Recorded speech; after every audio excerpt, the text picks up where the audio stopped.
मेरे पापा ने दीदी और मेरे साथ जो किया वह सुनकर आपके भी होश उड़ जाएंगे। मेरी दीदी शादी की रात घर से भाग गई थी। पापा ने उसका दहेज ऊपर वाले कमरे में फेंक दिया और उसमें ताला लगाकर बोले, अगर किसी ने उस कमरे को खोला तो मेरा मरा मुंह देखोगे। तभी सब घर वाले डर गए और कई सालों तक कोई उसके पास नहीं गया। एक रात पापा को दूध का गिलास उस कमरे में ले जाते हुए देखा तो चुपके पीछे गई से गई। जो कमरे के अंदर जाकर तो देखा तो मेरे पैरों तले से जमीन निकल गई, क्योंकि वहाँ पापा तो दीदी के साथ। मेरा नाम नीलम है, मैं मुरादाबाद की रहने वाली हूँ। मेरी ज़िंदगी बड़ी अजीब तरीके से गुजरी थी, क्योंकि मुझे किसी की हुई गलती का कर्ज चुकाना पड़ा था। हम बहन भाई थे, 2 बहनें और फिर एक छोटा भाई। बड़ी बहन बहुत सुलझी हुई और खूबसूरत थी और पापा की आंखों का तारा भी थी। मुझे भी अपनी बहन नेहा से बड़ी मोहब्बत थी, इसलिए उसके जैसा बनना चाहती थी। अगर वो आधा घूमती तो मैं भी जिद करती, मुझे भी घूमना है। वह खाना बनाती तो और पापा उसके खाने की तारीफ करते थे और मुझे भी हर हाल में खाना पकाना होता। यह मेरी सबसे बड़ी गलती थी। पापा अक्सर नेहा दीदी से कहा करते थे कि तुमने बहुत सोच समझकर कदम रखना है, क्योंकि तुम्हारे छोटे भाई बहन तुम्हारी नकल करते हैं। नेहा दीदी तो कोई गलती कर ही नहीं सकती थी, लेकिन वक्त ने साबित कर दिया यह सब हमारा वहम था। दीदी भी तो इंसान थी और इंसान की फितरत गलती और सही दोनों में शामिल होती है। जैसा कि मैं पहले बताया कि मेरी बहन बहुत ज़्यादा खूबसूरत थी। जैसे ही उसने अपनी एजुकेशन पूरी कर ली तो उसके लिए हर तरह के रिश्ते आने लगे। ऐसा लगता था कि जैसे रिश्तेदारों में होड़ लगी हुई है कि उसे हम ही अपने घर की बहू बनाएंगे, और आए दिन बेफिजूल में हमारे घर के चक्कर काटने लगे थे। पापा ने सोचा कि अगर एक घर में मैंने अपनी बेटी दे दी तो दूसरे घर वाले बिना वजह मुझसे नाराज हो जाएंगे।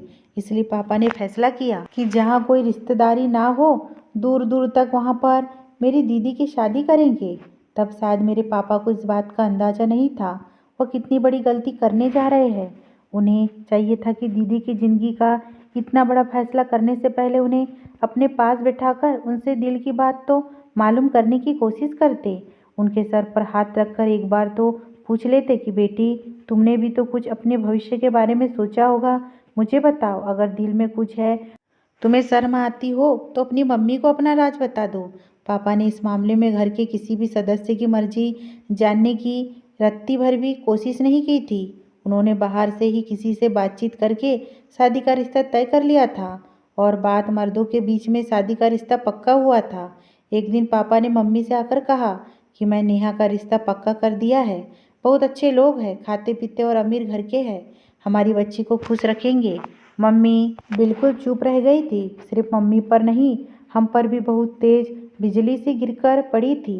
हम तीनों बहन भाई एक कमरे में बैठे हुए थे और एक दूसरे के तरफ सवालों की नज़रों से देख रहे थे। क्या, क्यों, क्या हुआ है और कैसे हुआ?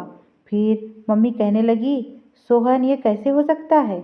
दीदी बिल्कुल सोच में पड़ गई थी। अगले दिन मम्मी हम बहनों के कमरे में आई थी।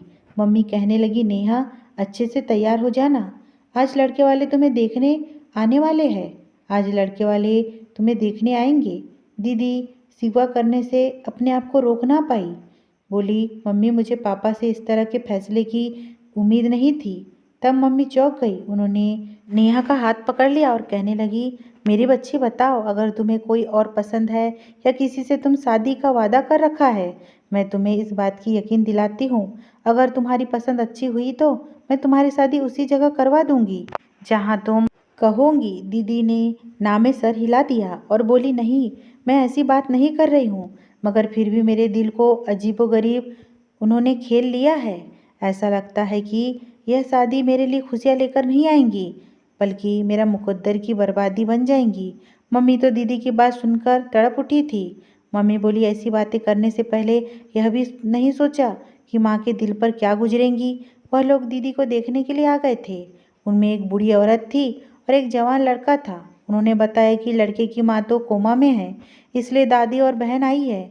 मम्मी दीदी नीलिमा को भी अपने साथ ले गई थी और लड़के की दादी ने दीदी को बहुत प्यार किया था।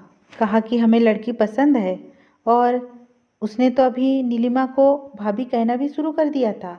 फिर जाते हुए लड़की की दादी ने नीलिमा के हाथ में पैसे रख दिए थे। सच कहूँ तो नीलिमा मेरे दिल को बड़ी तसल्ली से मिल गई है। तुम बताओ नेहा, तुम्हारी क्या राय है? दीदी तो जैसे शर्मा के लाल हुए जा रही थी। उनके गाल तो बिल्कुल लाल लाल हो गए थे। दीदी बोली कि मम्मी, मुझे इस रिश्ते से कोई एतराज़ नहीं है। फिर तो जैसे हमारे घर में खुशियों का माहौल हो गया था। कोई नहीं जानता था कि खुशियाँ बहुत जल्द गम में बदलने वाली थी। सब कुछ बहुत अच्छे तरीके से हो रहा था, कुछ भी गड़बड़ तो नहीं थी। दीदी तो खुशी खुशी हर चीज़ में हिस्सा ले रही थी। वो अपने हर चीज़ के जुड़े भाग में रख रही थी। अपने जूते भी तो उन्होंने खुद ही पसंद किए थे। सिर्फ इतना नहीं, बल्कि बारात के लिए अपनी मर्जी का पार्लर भी खुद ही पसंद किया था। सब कुछ अच्छा भला था। किसी के दिमाग में यह भी गुमान नहीं था कि दीदी अपने दिल में क्या ठान रखकर बैठी है। घर वाले सब बहुत खुश थे। मैंने तो पहले हफ्ते ही ढोलकी का इंतजाम कर लिया था। मम्मी ने मुझे मना भी किया कि लड़कियों की शादी पर इतने दिन पहले ढोल नहीं बजाई जाती, मगर मैं कहाँ मानने वाली थी। ढोल की हम लोगों ने बहुत बजाई और दीदी बहुत एंजॉय करती थी। बल्कि हमने फरमाइश पर अपनी मर्जी के गाने भी गवाया करते थे। मुझे तो यूं ही लगता था कि अगर शर्मा जी नहीं आ जाते तो खुद भी हमारे साथ बैठकर गाने लगते। क्या हर वक्त गुजर गया था और दीदी की बारात का दिन आ गया था। दीदी बहुत महंगे पार्लर से तैयार होकर आ गई थी। उन्होंने अपना पसंदीदा लहंगा पहना हुआ था। थोड़ी देर के बाद वह रात भी आ रही थी। मैंने दूल्हे को देखा तो मेरा मुंह तो खुला का खुला ही रह गया। दूल्हा तो बहुत ही खूबसूरत था और हैंडसम भी। सोचा कि जाकर दीदी को बताती हूँ। आपकी किस्मत तो शहजादा लिखा है। मैं भागकर अपने कमरे में गई तो वहाँ दीदी नहीं थी। मैं हैरान थी कि अभी तो मैं दीदी को छोड़कर गई थी, अब वो कहाँ चली गई। मैं उनकी तलाश में मम्मी के कमरे में गई तो वह भी खाली पड़ा था। मेरी फिक्र बहुत ज़्यादा बढ़ गई थी। मैं जल्दी से बाहर आई और मम्मी को ढूंढने लगी। मम्मी मेहमानों की खातिरदारी में लगी हुई थी। मैं मम्मी का हाथ पकड़कर कोने में ले गई और कहा, मम्मी, नीलिमा दीदी कहाँ है? मम्मी बोली, अपने कमरे में होगी। मैंने कहा, वह कमरे में भी नहीं है। मम्मी ने मेरा हाथ झटक दिया और बोली, यह कहीं होगी, पीछे हटो, मुझे सब मेहमानों से मिलने दो। और अब मेरी मम्मी का हाथ पकड़कर झंझार दिया था। मैं बोली, मम्मी, मुझे बहुत घबराहट हो रही है। मम्मी भी चौंक गई थी। मम्मी बोली, तुम्हारी घबराहट तो मैं दूर करूं। मम्मी मेरे साथ आ गई। हम दीदी को एक कमरे से दूसरे कमरे में और दूसरे कमरे से तीसरे कमरे में, मगर वो ना मिली। ढूंढते मम्मी का चेहरे का रंग उड़ गया था। तब जयमाला का टाइम आया और जयमाला के लिए शोर होने लगा तो पापा कमरे में आए और उनकी आंखें भी सूख गई थी। शायद उनकी अपनी बेटी की विदाई का गम हो रहा था। इतने में उनकी चहती बेटी उनकी इज्जत को तार तार कर चली गई थी। पापा कहने लगे, जल्दी से नीलिमा बिटिया को ले चलो, वहाँ जयमाला का टाइम हो रहा है। मम्मी रोते हुए बोली, मैं घर का कोना कोना छान मारा है। पापा तो दिल पर हाथ रखकर दहाड़ मार मार कर रोने लगे। अब कोई मुझे बेइज्जत होने से बचा नहीं सकता। तुम ही बताओ, अब मैं क्या करूं? लोगों का सामना कैसे करूं? कैसे जाकर बारातियों से कहूं कि बारात वापस ले जाओ, क्योंकि मेरी बेटी ने मेरी इज्जत नीलाम कर दी है। मम्मी भी रोए जा रही थी। फिर बोली, सोहन, आप बिस्तर पर जाकर लेट जाए। मैं कोई बहाना बनाती हूँ कि मेरे पति की तबीयत खराब हो गई है। ऐसे में अपनी बेटी को विदा नहीं कर सकती। पापा बोले कि कमला, तुमने इतना हौसला है कि मम्मी ने अपने आंसू पोंछे और कहने लगे, आपकी इज्जत बचाने के लिए कुछ भी कर सकती हूँ। तब पापा बोले, काश तुमने एक लड़की को भी अच्छी शिक्षा दी होती। मम्मी ने सबके सामने जाकर कह दिया कि मेरे पति का दिल का दौरा पड़ा है। ऐसे में हम अपनी बेटी को विदा नहीं कर सकते। आप लोगों की बड़ी मेहरबानी होगी कि आज आप लोग बारात वापस ले जाए और फिर किसी दिन अपनी अमानत को विदा करके सादगी से घर से ले जाना। हर तरफ बातें होने लगी थी। मम्मी ने तो खुद को कमरे में बंद कर लिया था। लोग तरह तरह की बातें कर रहे थे और हमारे पास उनका जवाब नहीं था। इसलिए हम सब एक कमरे में दब के बैठे हुए थे। हमने कभी भी नहीं सोचा था कि नीलिमा दीदी के कारण हमें ऐसी बुराइयां सहना पड़ेंगी। मम्मी बोली, सोहन, इस तरह आपकी तबीयत खराब हो जाएगी, बच्चे तुम्हारी मदद करेंगे। पापा बोले, तुम तो बात ही मत करो। तुम्हें मेरी इतनी फिक्र होती तो अपनी बेटियों को लगाम डालकर रखती। मम्मी बेचारी बहुत शर्मिंदा हुए जा रही थी। पापा ने सारा सामान छत वाले कमरे में फेंक दिया और उसको ताला लगा दिया और बोले, आज के बाद अगर कोई इधर जाएगा तो मेरा मरा मुंह देखेगा। उसके बाद हमारे घर में एक अजीब सी सूरत हाल थी। हर दफ़ा एक दूसरे से नज़र चुराने पर मजबूर थे। पापा भी अब सबसे छुप छुप कर रोते थे। तब नीचे आते तो वह थके थके से लगते थे। मम्मी कहती कि तुम्हारे पापा हम सबसे छुपकर छत पर जाकर रोते हैं। हमें तो यह लगता है कि दीदी की शादी का किस्सा खत्म हो गया, मगर 1 महीने के बाद हमें लड़के वालों की तरफ से फ़ोन आया।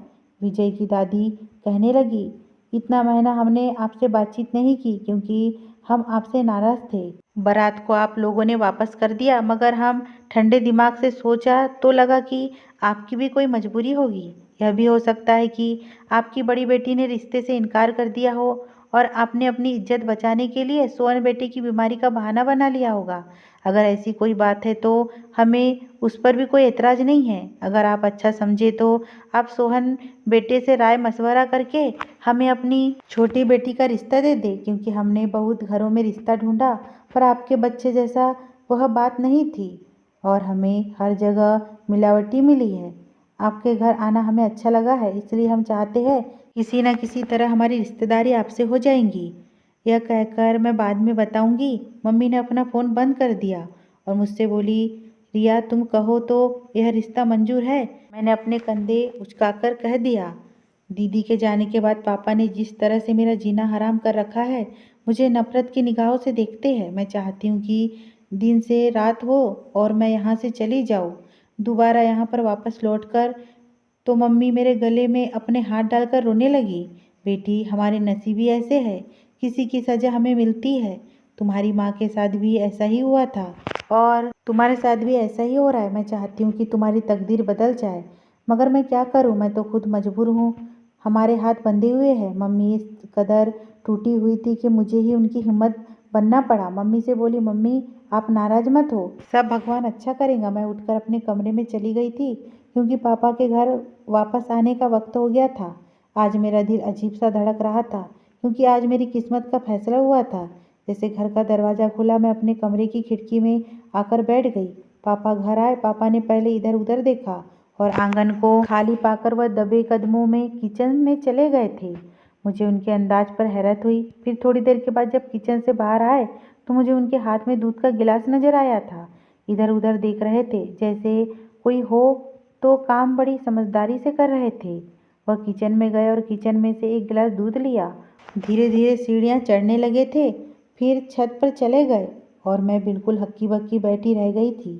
यह सब जो अभी मैं अपने नज़रों से देखा था, यह सब क्या था? बिल्कुल आम सी बात थी, मगर पापा की खुफिया अंदाज ने उसे खास बना दिया था।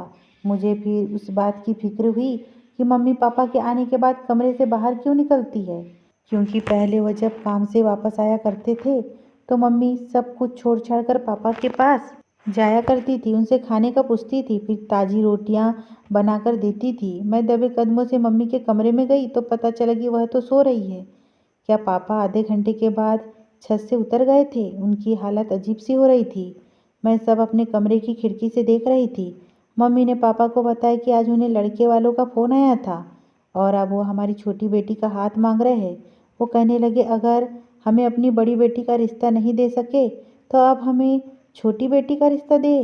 पापा ने इस वक्त खाना उठाकर फेंक दिया और गुस्से से धाड़ मारकर बोले, उनसे कहना कि मेरी बेटी के नसीब अभी इतने खराब नहीं हुए कि तुम जैसे बेगैरत लोगों को रिश्ता दे दे। जहाँ मैं चौकी थी वहाँ मम्मी भी दंग रह गई थी। मम्मी बोली, सोहन आपकी इस बात का क्या मतलब है? क्या वह लोग अच्छी नहीं है? पापा ने ना में सर हिला दिया और कहने लगे, आज के बाद उनका फ़ोन आया मत उठाना। मम्मी बड़े गुस्से से बोली, आपको तो अपनी अकल पर बात में यकीन था। आप तो कहते थे औरतें काम की नहीं होती। आपसे इतनी बड़ी भूल कैसे हो गई? आप जैसे नीलिमा का रिश्ता ऐसे लोगों को दे देते जो लोग बुरे थे। पापा इधर उधर दरवाजे को धकेलते मारते हुए बाहर निकल गए थे। मम्मी रोने लगी, बोली, तुमने मेरी ज़िंदगी खराब कर दी है। अब तो हमें क्या बोलूँ? वह जितनी देर घर में होते हैं ना, अपने कमरे से नहीं निकलते। तो मम्मी तो हर वक्त गम में डूबी रहती थी। भाई स्कूल से ट्यूशन फिर क्रिकेट खेलने चला जाता था। वह अब देर से घर लौटता, ऐसा लगता जैसे वह भी घर के माहौल से भागना चाहता था। अब अक्सर पापा को मैं छत पर दूध ले जाते देखा था। समझ नहीं आता था कि वह दूध का गिलास छत पर क्यों ले जाया करते थे। अब मैं हर वक्त इस बात से परेशान रहने लगी थी। इस वजह से मुझे नींद भी नहीं आती थी। मैं सारा दिन नीलिमा दीदी को याद करने लगी थी। नीलिमा बहुत अच्छी दोस्त थी। काश वो इतना गलत कदम ना उठाती। रात बहुत गहरी हो चुकी थी। आसपास कुत्तों के भौंकने की आवाज़ आ रही थी। मैं उठकर अपने कमरे की खिड़की में बैठ गई। तब मुझे कोई अजीब सा महसूस हुआ था, जैसे कोई हमारे आंगन में घूम रहा हो। मैं गौर किया तो वह कोई और नहीं, मेरा बाप था। मैं चौंक गई कि पापा के अंदाज में ऐसा लगा जैसे वो बहुत मजबूर हो। मुझे आज उन पर बहुत तरस आने लगा था कि वह कमरा जहाँ पर पापा ने दीदी का दहेज सामान रखा हुआ था वह खुला हुआ था और उस जगह से रोशनी आ रही थी। मैं आगे बढ़ते गई। दरवाज़ा खुला तो इसलिए मैं चुपकर अंदर का सारा मांजरा देखने लगी थी। अंदर तो दीदी बैठी हुई थी। मैं देखकर दंग रह गई थी। पापा ने दीदी के लिए निवाला बनाकर मुंह में डाले जा रहे थे। दोनों चुप थे, मगर उनकी आंखों में आंसू बह रहे थे। यह सब क्या हो रहा था, मेरी समझ से बाहर था। फिर बड़ी देर बाद पापा ने बोला, तुम मेरी बड़ी बेटी नहीं हो। नीलिमा दीदी से बिल्कुल पापा के ऊपर चिल्ला पड़ी। इसलिए आप मेरे साथ ऐसा कर रहे थे कि मैं आपकी औलाद नहीं हूँ? क्या आप यह घिनौनी हरकत नेहा के साथ कर सकते थे? पापा ने जल्दी से बोले, नीलिमा, मैं तुमसे बहुत प्यार करता हूँ, मगर तुम यह जानती हो कि मैं यह सब कुछ कभी नेहा के साथ नहीं कर सकता था। नीलिमा दीदी रोने लगी थी। बोली, मुझे वजह जाननी है। आपने मुझे इस कमरे में बंद क्यों रखा है? तो बोला, सुनो, आज मेरे पास भी बहुत वक्त है। तुम तो सारा दिन वैसे भी बेहोश हो जाती हो, मगर यह जो नेहा है ना, उसकी वजह से मैं कभी भी ज़्यादा देर छत पर नहीं रह सकता, क्योंकि मुझे डर था कि कहीं मुझ पर शक ना हो जाए। आज रात को सब सो रहे हैं, इसलिए मैं तुम्हें आज सब कुछ बताता हूँ। नीलिमा, हम दो भाई बहन थे। एक मैं और एक मुझसे बड़ी बहन। मुझे पूरे 7 वर्ष बड़ी थी, इसलिए उनकी शादी पहले हुई थी। दीदी की शादी के बाद हमारे घर में बहुत खामोशी छा गई थी, इसलिए तय कर दिया गया मेरी शादी जल्दी कर दी जाए। मेरे लिए कमल को पसंद कर लिया था और हमारा रिश्ता तय हो गया। उन्हीं दिनों में हम पर कयामत टूट पड़ी थी, क्योंकि दीदी विधवा होकर घर आ गई थी। दीदी तना नहीं, बल्कि उनकी गोद में 4-5 महीने की बच्ची थी। मेरी माँ भी बूढ़ी हो चुकी थी, इसलिए वह भी उस बच्चे को संभाल नहीं सकती थी। कमला ने तुम्हें हाथों हाथ लिया और तुम पर इतना प्यार निस्वार किया कि मैं भूल गया कि तुम मेरी बेटी हो या भांजी। तुम जब बोलने लगी तो कमला को तुम मम्मी कहती थी और अपनी सगी मम्मी को बुआ कहती थी। कुछ हालात अच्छे हुए तो तुम्हारी मम्मी का रिश्ता ढूंढने लगे थे। दीदी ने एक लड़के का नाम खुद ही लिया। मेरी शादी इससे करवा दो। पापा ने मेरी ड्यूटी लगा दी थी कि तुम उस लड़के की छानबीन करके मुझे बताऊंगी। क्या पता वह लड़का फ्रॉड निकला तो। मगर जब मुझे यह ख्याल आता कि तुम भी कभी अपनी मम्मी के नक्शे कदम पर तो नहीं निकलोगी, नहीं तो मेरा जीना हराम हो जाएगा, इसलिए मैं जल्दी जल्दी तुम्हारा रिश्ता ढूंढा और तुम्हारी शादी तय कर डाली। जब लड़के की माँ कोमा में थी, लेकिन दादी और बहन तो मौजूद थी ना, तो मैंने ऐसा सोचा, चलो कोई बात नहीं, यह शादी जल्दी हो जाएगी।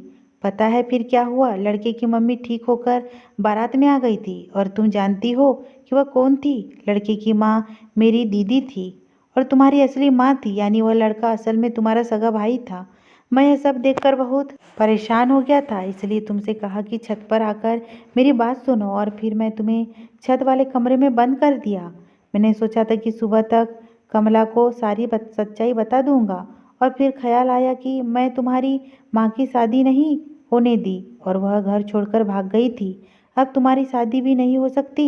मुझे डर था कि कहीं तुम भी अपनी माँ की तरह घर से भाग गई, तो इसलिए मैंने तुम्हें यहाँ पर बंद रखा। यह मत समझना कि अपनी बहन की बेटी को कैद करके मैं अपनी औलाद से प्यार करता हूँ।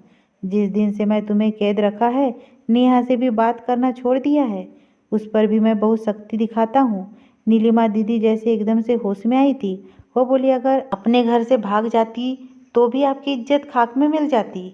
अगर आपने मुझे यहाँ बंद करके भी अपनी इज्जत को खाक में मिला दिया है, लोग तो बातें बनाते होंगे कि नीलिमा घर से भागी है, तभी तो बारात वापस लौट के गई है। अभी वह दोनों बात कर रहे थे कि मंदिर की औरतें घंटी बजाने लगी और पापा बोले, नीलिमा बेटा, मुझे माफ़ कर देना, अब मैं जा रहा हूँ, हो सकता है कि किसी की आँख खुल जाए।